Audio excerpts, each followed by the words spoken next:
Indians और कुत्ते allow नहीं है। ऊबर देखो, ऊबर कर लिया है, ऊबर आने ही वाला होगा।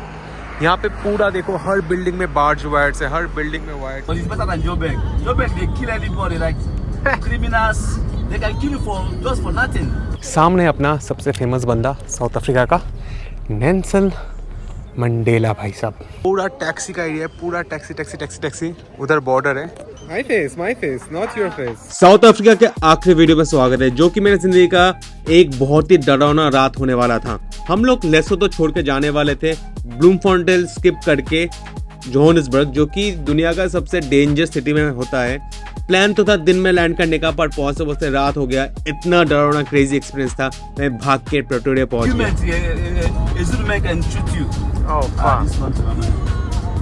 And lot of Indians living in Joburg? Many of them. They also die.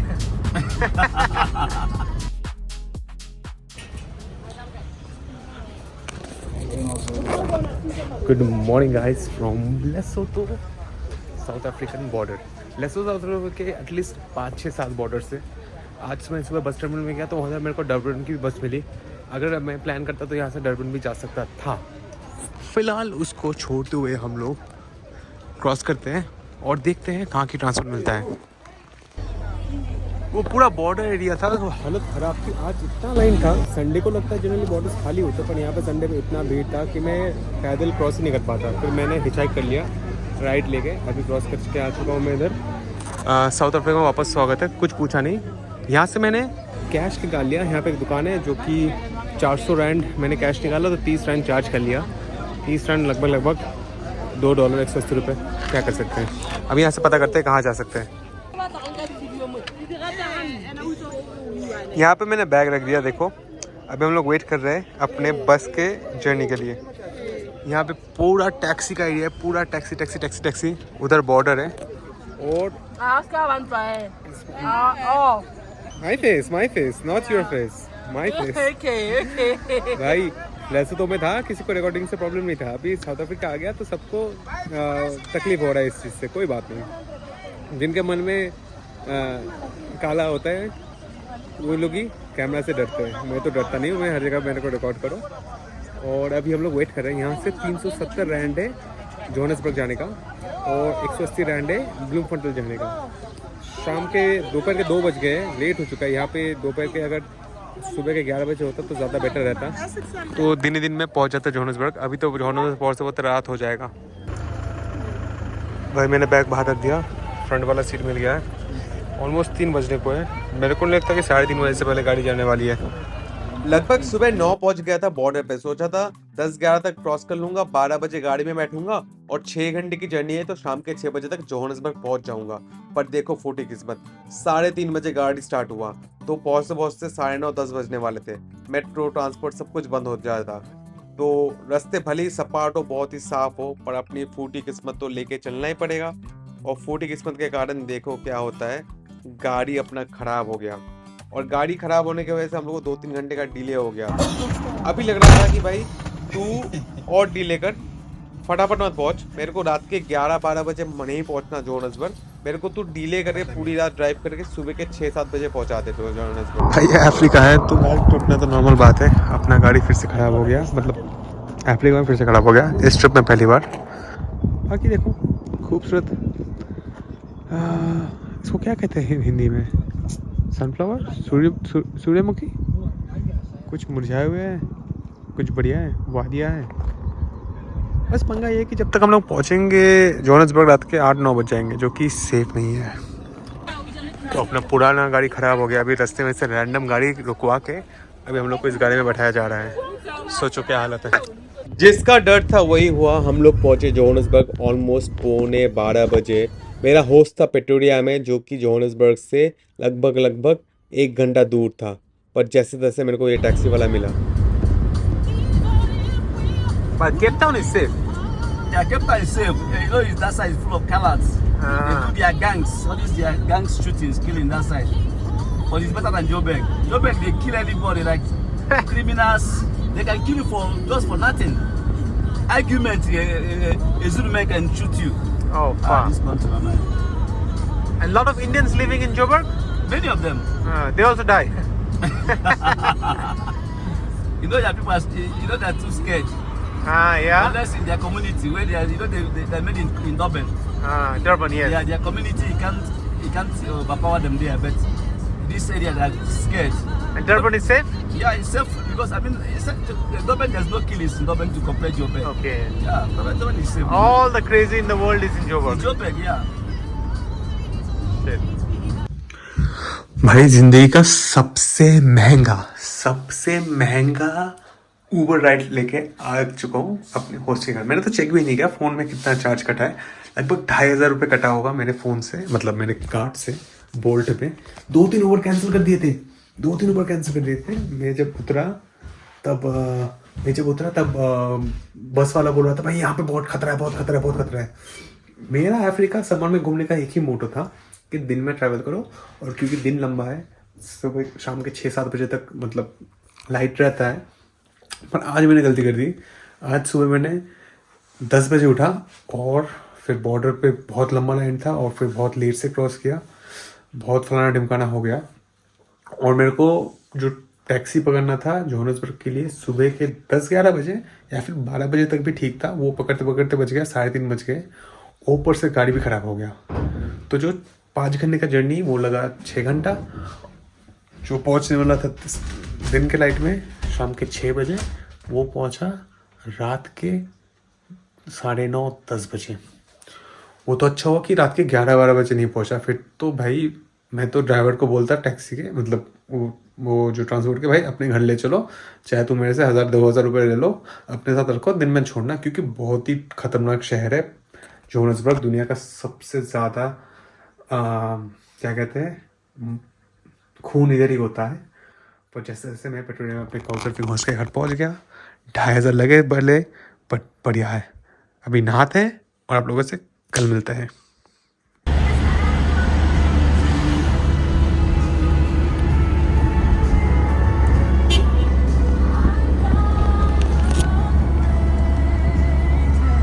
बहुत बड़े बड़े बिल्डिंग है ऐसे यार यहाँ पे साउथ अफ्रीका में। हम लोग हैं जोहान्सबर्ग में और आज सुबह मैं होस्ट के घर से निकल पड़ा हूँ शेयर्ड इस टैक्सी को लेके। यहाँ पे हम लोग के भाषा में इसको बस कहेंगे। देखते हैं कहाँ लेके जाता है।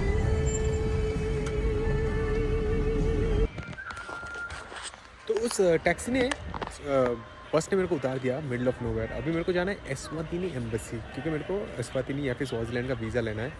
तो फिर यहाँ से 40 मिनट वॉक तो कर सकते हैं, पर डर ये है कि एम्बेसी बंद ना हो जाए। उसी वजह से मैंने कर लिया अभी ऊबर। देखो ऊबर कर लिया है, ऊबर आने ही वाला होगा।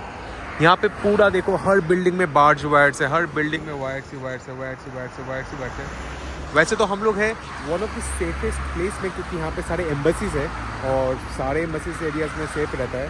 अपना इंडिया भी पकड़ लो या फिर किसी भी देश में पकड़ लो, फिर भी थोड़ा सेंस ऑफ डर तो है। 2-3 दिन में कट जाएगा, पक्का कट जाएगा। अगर आपको पता नहीं है रूट्स वगैरह, तो आपको ऊबर टैक्सी में बहुत पैसे खर्च करने पड़ेंगे, स्पेशली इस जगह पे। बेसिकली अगर आप साउथ अफ्रीका घूमना चाहते हो तो आप पब्लिक ट्रांसपोर्ट पे डिपेंड नहीं कर सकते हो। आपको ऊबर टैक्सी लेने का अलग से बजट करना पड़ेगा, तो बैकपैकर के लिए थोड़ा मुश्किल हो जाता है। पर फिर भी उतना महंगा नहीं है, अफोर्डेबल है। उसको आपके कॉस्ट के साथ ऐड कर दो, दिन में 1000-2000 का टैक्सी लेना अनिवार्य है। यहाँ पे ज़्यादातर गाड़ी इंडिया जैसे है, क्योंकि इंडिया से यहाँ पे लेफ्ट हैंड ड्राइव है। यहाँ का और इंडिया का सेफ्टी नॉर्म्स मोटा मोटी सेम है, तो ज़्यादातर इंडियन टाइप कार मिलते हैं। और वेदर काफ़ी अच्छा है, काफ़ी फ्रेश फील हो रहा था और धीरे धीरे डर भी कम होने लगा था। तो फेलियर नहीं कहूँगा, एनर्जी लॉस कहूँगा मैं इसको। मेरा एनर्जी ख़त्म हो गया। मैं इधर आया उछलते कुछते एस्वातिनी एम्बेसी में, बोला कि मेरे को वीज़ा चाहिए। फिर बाहर गेट मैन बोलता है कि आपके पास अपॉइंटमेंट नहीं है। मैंने बोला नहीं है, आपका फ़ोन नंबर काम नहीं करता। मैं एक्चुअली फ़ोन किया नहीं। फिर बोला आपको मेल करना चाहिए था। मैंने फटाफट मेल कर दिया। जिनके वेबसाइट में मेल था बोला कि email ID not found, mail भी गलत। ठीक है, फिर बंदे ने मेरे को जाने दिया अंदर। मैं काउंसलर के पास गया अपने इंडियन पासपोर्ट लेके। बोलता तुम्हारा साउथ अफ्रीका में स्टेटस क्या है? मैंने बोला टूरिस्ट हूँ। नहीं, हम लोग टूरिस्ट को वीज़ा नहीं इशू करते हैं। मैंने बोला क्या करूँ? बोला आप एक काम करो, आप यहाँ से जाओ मलेशिया, क्योंकि एस्वातिनी जो देश है इसका सिर्फ 4 एम्बेसीज है, साउथ अफ्रीका, मोज़ाम्बिक, एडिस अबाबा और मलेशिया। और if I am not wrong I think UK में भी एक हो सकता है। तो आप मलेशिया जाओ, कोलालमपुर, वहाँ से एस्वातिनी का वीज़ा लेके आओ और फिर एस्वातिनी विज़िट करो। एक तो चोमुल सा देश है, कोई जाना नहीं आता, कोई जानता भी नहीं इसका एक्सिस्टेंस। इसका राजा, चलो नो कमेंट्स, विज़िट नहीं किया, नो कमेंट्स। और इतना मुश्किल है इनका वीज़ा लेना, बताओ। कोई बात नहीं, हम लोग इस पार्ट को इग्नोर करते हैं और एक्सप्लोर करते हैं प्रेटोरिया, जो कि है साउथ अफ्रीका का राजधानी। और जस्ट आप लोगों को बता दूँ, इन्होंने एक ईमेल आईडी दिया एम्बेसडर का। कल मैं कोशिश करूँगा एम्बेसडर के साथ अपॉइंटमेंट करने का। वीज़ा देगा तो बढ़िया, वरना फिर कभी आएंगे तो ज़रूर मलेशिया से वीज़ा लेके आएंगे। यूके में गया नहीं, मैं हूँ बंगाली, मछली नहीं खाता नहीं, बट पता नहीं यहाँ पे हर जगह पे फिश एंड चिप्स देख के मेरे को लगा चलो आज ट्राई कर लेते हैं फिश एंड चिप्स। चिप्स तो ठीक है, नॉर्मल है, अपना आलू फ्राई, बट फिश में खाता नहीं। चलो ट्राई करते हैं।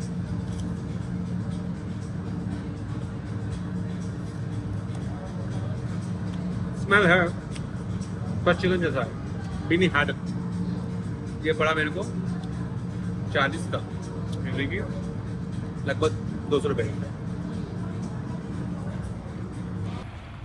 तो स्वागत है प्रेटोरिया में। प्रेटोरिया में खाना खा लिया, एम्बेसी विजिट हो गया, अभी कराते हैं आपको टूरिस्टिक विजिट।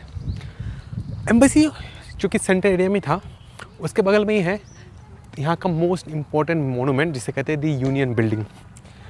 बता दो आप लोगों को, प्रेटोरिया है साउथ अफ्रीका का वन ऑफ द 3 कैपिटल और सबसे मोस्ट इम्पोर्टेंट कैपिटल भी कह सकते हैं, क्योंकि हम लोग पहले थे केप टाउन में।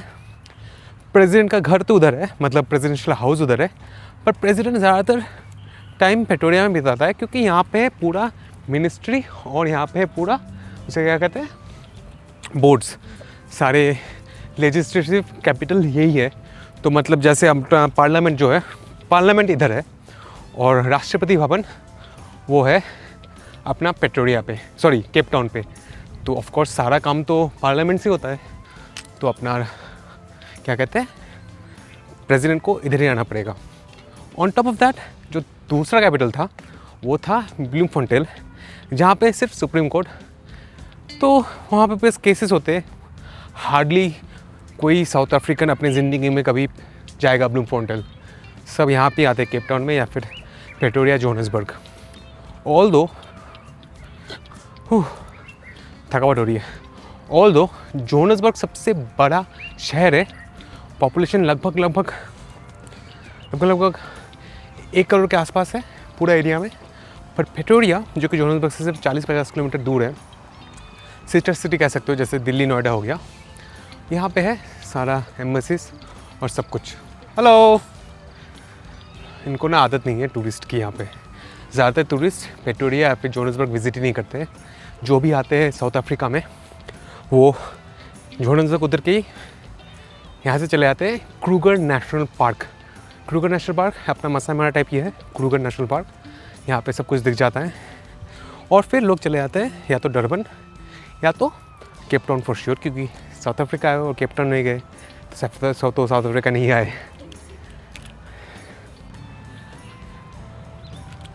सन 1855 में प्रेटोरिया डिस्कवर हुआ था और इसको डिस्कवर कुछ सर एंड्रिसन प्रेटोरिया के नाम पे प्रेटोरिया इस शहर का नाम हुआ। वैसे इसको फेमस है एक मतलब प्रेटोरिया में एक फ्लावर बहुत ही ज़्यादा फेमस है, जिसको हम हिंदी में कहते हैं नीलकंठ या फिर नील गुलमोहर। इस फ्लावर के नाम से जाना था क्योंकि यहाँ पे 70,000 से भी ज़्यादा इस फूल के पेड़ है। और अगर आप अक्टूबर नवंबर के आसपास आओगे तो पूरा प्रेटोरिया इस नीलकंठ फूल के कलर में बस जाता है, जो कि थोड़ा पर्पल ब्लूइश है। तो इसकी वजह से ये बहुत ही ज़्यादा फेमस है। फ़िलहाल सामने अपना सबसे फेमस बंदा साउथ अफ्रीका का नेल्सन मंडेला भाई साहब, उनका बड़ा स्टैचू। आई थिंक इस ट्रिप में कम से कम इनके 10-12 स्टैचू देख चुका हूँ। जैसे साउथ अफ्रीका में सिमोन बोलीवियर के स्टैचूज़ दिखते थे, इंडिया में भी गांधी के बहुत से ज़्यादा स्टैचूज़ है, पर इंडिया में ऑफ कोर्स बहुत सारे फ्रीडम फाइटर्स है। इंडिया में उतना सिंगल हीरोइक कल्चर नहीं है, तो बहुत सारे स्टेट्स में जाओगे तो बहुत लीडर्स के स्टैचू दिख जाएंगे। पर यहाँ पे और अफ्रीका में वो डिक्टेटर वाली फीलिंग ना अलग ही है कि एक ही राजा, एक ही विनर। वैसे ही यहाँ पे सिर्फ नेल्सन मंडेला का स्टैचू पूरे देश में है। ऑफ कोर्स ज़्यादा दूर की बात है नहीं, 1994 में इसने एपेटाइट ख़त्म किया था, तो लगभग 1994 में, तो लगभग 30 साल पहले की बात है। तो 30 साल पहले का तो एकदम गर्मा गर्म यंग राजा ही कह सकते हैं हम लोग, मतलब लीडर। कुछ लिखा है सर्विस, ऑनर, सेक्रीफाइस। पॉज करके पढ़ लो, ठीक है, पॉज करके पढ़ लो।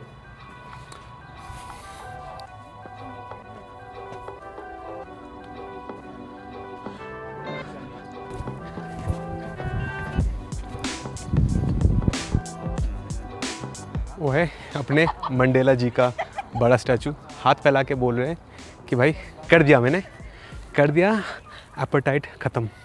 दुनिया में जितने भी देश हैं जहाँ पे अमीर और गरीब के बीच में डिफरेंस है, जितने भी देश हैं जहाँ पे रंग में डिफरेंस है, उनमें अव्वल नंबर 1 में आता था, और किस मामले में आज भी आता है, अपना साउथ अफ्रीका। यहाँ पे 1980-1970 के आसपास काले और सफ़ेद में जो डिफरेंस था वो आप सोच नहीं सकते। हमारे यहाँ भी अमीर और गरीबी में डिफरेंस है, पर फिर भी अमीर गरीब साथ मिल के चलते हैं। अनटचेबिलिटी वगैरह सब तो हट चुका है। कास्ट सिस्टम है थोड़ा बहुत, बट बहुत सारे स्टेट्स में, जैसे वेस्ट बंगाल में या फिर बहुत सारे स्टेट्स में कास्ट सिस्टम अभी तक ऑलमोस्ट ख़त्म हो चुका है। पर साउथ अफ्रीका में की कहानी एकदम अलग है। इनकी जो कास्ट सिस्टम या फिर कालों को लेके जो डिस्क्रिमिनेशन, पावर, पैसा सब कुछ था ना, क्रेजी लेवल में था। उसी वजह से 30 साल बाद इनको इंडिपेंडेंस मिला तो है, पर आज भी बहुत ही ज़्यादा अनसेफ है, आज भी बहुत ही ज़्यादा क्रेज़ी है। डिफेंस ख़त्म हो चुका है, अभी कोई किसी को गाली नहीं दे सकता, अभी कहीं पे साइन नहीं है कि काले अलाउड नहीं है। पर याद करो, हम लोग जो मूवीज़ में देखते थे कि इंडियंस और कुत्ते अलाउ नहीं है वगैरह वगैरह, वो साउथ अफ्रीका में 1993 तक भी चल रहा था।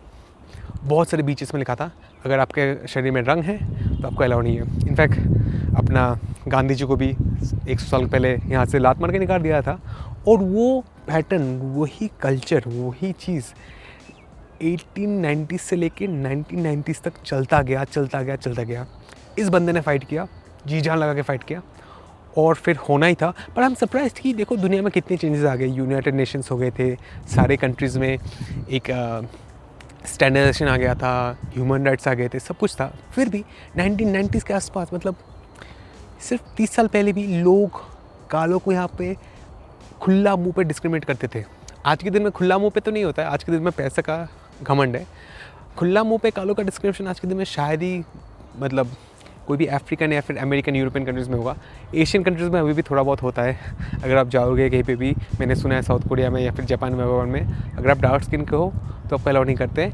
ऐसे नहीं बोलते कि आप डार्क स्किन के हो, बोलते हैं कि सिर्फ लोकल्स अलाउड है, और लोकल्स का स्किन का कलर क्या है, चमका हुआ। तो ये सीन है। यूनियन पार्लियामेंट या फिर क्या यूनियन बिल्डिंग है, चलो और सामने जाके और देखते हैं। तो मेरे को लगता है कि ये बिल्डिंग तो बहुत ही पुराना है, 1914 लिखा है, पर मंडेला का स्टैचू बाद में ऐड किया गया होगा,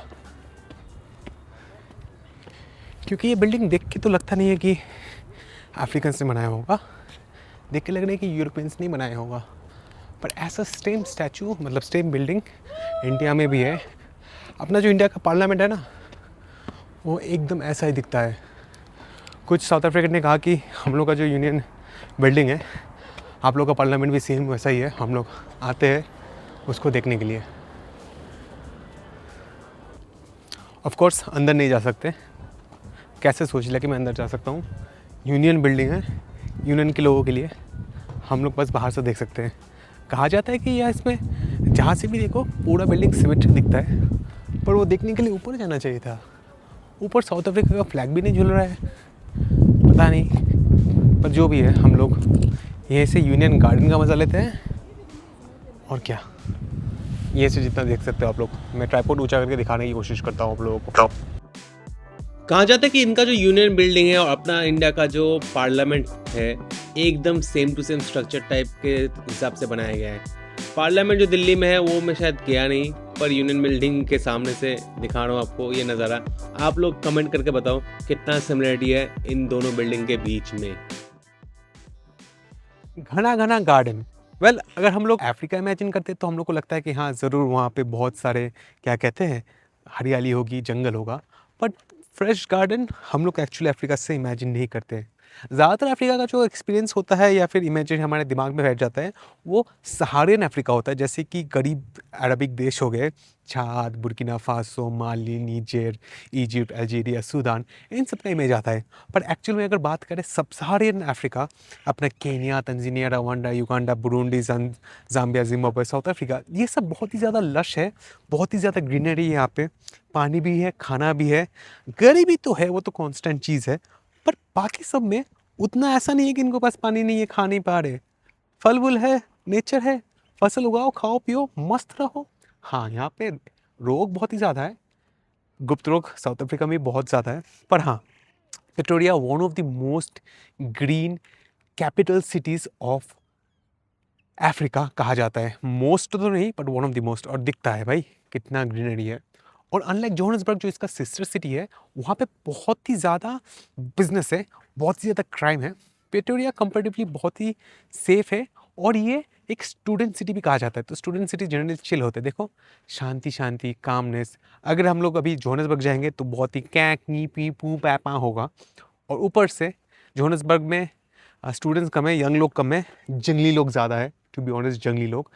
प्रिटोरिया में काम है, कैफ़ेज़ है, थोड़ा नाइट लाइफ है, थोड़ा चिल्ड है, पर ये है ना।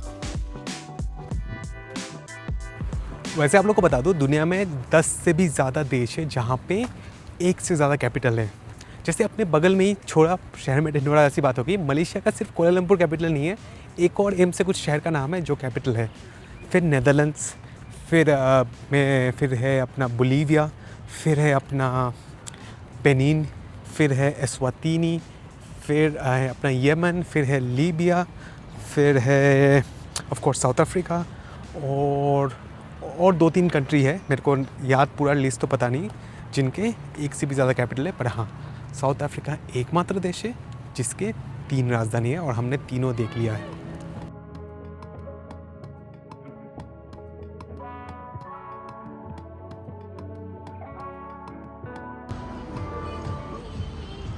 ऑफ कोर्स बहुत सारे बड़े बड़े मॉल्स है, पर मॉल्स में लोग थोड़े कम हैं, कुछ ज़्यादा ही कम है। रात के 9:45 बज रहे हैं, और मैं वॉक करते करते आ रहा हूँ अपने होस्ट के घर। पर इस नेबरहुड में सेफ फील हो रहा है, बट कहीं कहीं अगर कोई आदमी दिख गया तो जी फट रहा है मेरा। जनरली मैं म्यूज़ियम्स आता नहीं, फिर भी मैं आ गया यहाँ पे 60 रैंड दे के, 60 रैंड यानी कि 350 रुपये दे के आसपास। यहाँ पे कुछ फॉसिल्स है, ऐसे ये पंछी का फॉसिल है, सिर्फ आधा बॉडी है, बहुत ही ऊंचा हुआ करता था, 9 फीट और 450 किलो वेट था।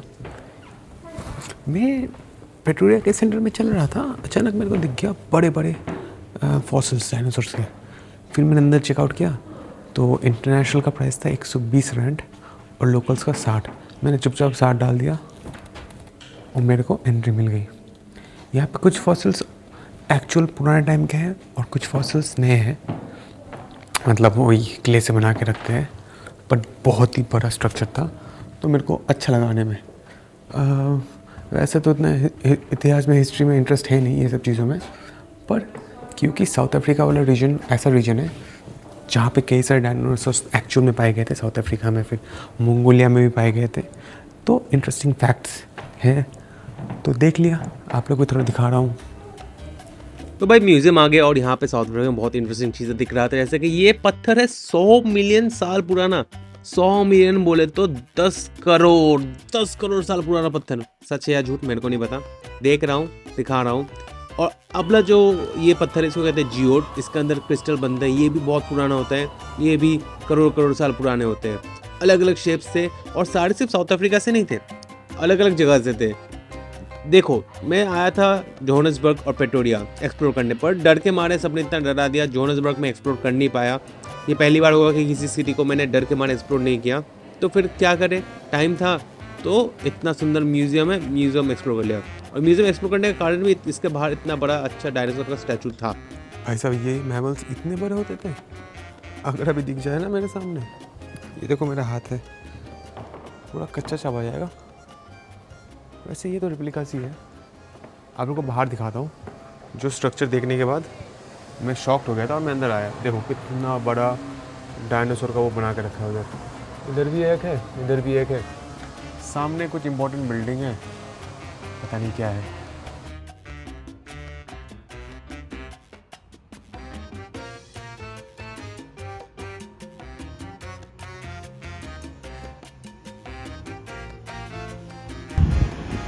कुछ अच्छे लोग मिल जाते हैं ना, मज़ा आ जाता है। ये टैक्सी वाला जो था वो पहला टैक्सी वाला था जिसने मेरे को यहाँ से शहर लेके गया था। और आज मैं दूसरे टैक्सी में था क्योंकि मेरे को पता नहीं था इस जगह का एड्रेस का नाम क्या है। तो बगल में एक मॉल है, टाइम्स स्क्वायर मॉल। मैं हर बार बोलता था कि टाइम्स स्क्वायर मॉल चलो। इसने मेरे को दूसरी टैक्सी देख लिया, बोला राजा। मैंने बोला हाँ भाई कैसे हो? वो तू किधर जा रहा है? घर नहीं जा रहा है? मैंने बोला हाँ घर जा रहा हूँ। तो मेरे टैक्सी में होना चाहिए, वो अलग रूट का है। फिर इसने मेरे टैक्सी वाले से झगड़ा किया, झगड़ा करके बोला कि इसको मेरे टैक्सी में भेजो। सिर्फ मेरे को ड्रॉप करने के लिए इधर आ रहा है, अब वापस जा रहा है। कितना मज़ेदार लोग मिल जाता है यार। अच्छे लोग जहाँ पे मिल जाते हैं ना, कंट्री का वैल्यू बढ़ा देते हैं सच में। पैसा भी नहीं लिया। और पिटोरिया में ये घर है मेरे काउच सर्फिंग होस्ट का। बहुत ही बड़ा घर है। नेबरहुड में देख सकते हो कि सब जगह पे पार्किंग लगा हुआ है, हर जगह पे बैरिकेड्स है, बार्ज वायर्स है। पर ये जगह पे थोड़े कम है वो सब, क्योंकि ये एरिया कंपैरेटिवली सेफ़ है। फ़िलहाल मेरा जो होस्ट है वो है अफ्रीकान्स की, मतलब जो सफ़ेद लोग होते हैं वो है मेरे होस्ट। और सफ़ेद लोग होने के फ़ायदे ये है कि अमीरी है। और भले ही सिर्फ 30 साल पहले मतलब इनका एपोटाइट ख़त्म हुआ था, तो अमीर ही है और अमीर तो सफ़ेद ही है, ये सिंपल बात है। तो कालों का घर छोटा होता है और सफ़ेदों का घर देखो कितना बड़ा होता है। मेरा होस्ट 60 साल का है, तो उन्होंने 30 साल एपोटाइट के साथ जिया है और 30 साल बिना एपोटाइट के जिया है। एपोटाइट जो भी कहते हैं। जो अफ्रीकन्स के लोग थे उनके साथ मैंने हैंग आउट किया। बहुत ही इंटरेस्टिंग फैक्ट्स है साउथ अफ्रीका के। पर इस सीरीज़ में मैं सिर्फ कम व्लॉग बना पाया हूँ क्योंकि पता नहीं क्या जोहानिसबर्ग पिटोरिया में व्लॉग करने का उतना मन नहीं किया, डर लग रहा था। वेदर तो बढ़िया था, केप टाउन मैंने घूमा, एक्सप्लोर किया। और क्योंकि 2025 में मैंने उतना ट्रैवल नहीं किया, तो 26 का फर्स्ट कंट्री थोड़ा टफ होता है व्लॉगिंग एक्सपेक्ट में। ट्रैवलिंग एक्सपेक्ट में भी होता है पर उतना नहीं होता है। थोड़ा हम लोग जब कैमरा ट्रैवलर व्लॉगर्स लोग कम यूज़ करते हैं ना, तो मुश्किल हो जाता है। पर एनीवे ख़त्म करते ये वाला व्लॉग। साउथ अफ्रीका का आखिरी वीडियो है। अभी हम लोग यहाँ से नेक्स्ट वीडियो में चले जाएंगे अपना नेक्स्ट देश, जो कि है बोत्सवाना 125।